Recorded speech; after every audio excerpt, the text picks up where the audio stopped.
maximum de personnes. Je reçois énormément de messages des gens qui me disent comment faire pour relancer la préfecture, je veux le faire moi-même. Et d'autres personnes qui me disent j'hésite à relancer la préfecture, je ne sais pas si ça va marcher ou pas. Essayez cette astuce et vous m'en direz des nouvelles. Pas parce que vous avez relancé la préfecture qu'on va vous donner un refus, rien à voir. Avant de vous montrer comment faire cette relance, je tiens à préciser que nous avons reçu suite au mail de relance cette semaine 4 bonnes nouvelles. Vous verrez sur l'écran les bonnes nouvelles que nous avons reçues. Nous avons reçu également une mauvaise nouvelle. J'étais très touché d'avoir cette mauvaise nouvelle pour le monsieur.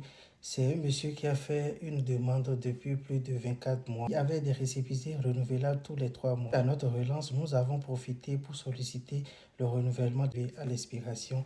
Et voici la réponse de la préfecture. La demande était malheureusement refusée, donc ils ont refusé de lui renouveler le récépissé. Bref, suite à une relance, la préfecture a 3 manières de répondre. Soit vous avez une réponse directe de la préfecture qui vous répond pour vous dire où en est le traitement de votre dossier. Soit ils vous répondent à la suite de la relance un complément de dossier.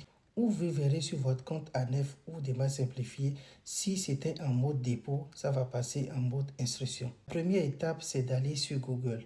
Vous mettez adresse mail des services étrangers de votre préfecture.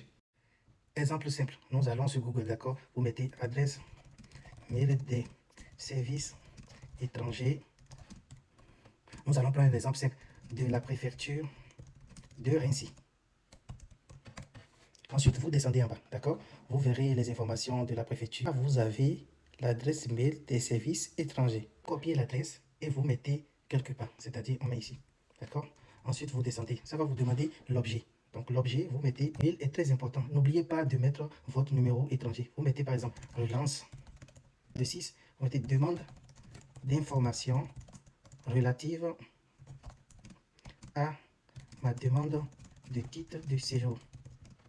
Mettez bas. Ensuite, vous mettez numéro étranger et vous mettez votre numéro. Ensuite, regardez sur l'écran, je vais afficher un format de standard de mail que vous devez prendre par exemple. Essayez et faites-moi un retour dans les commentaires.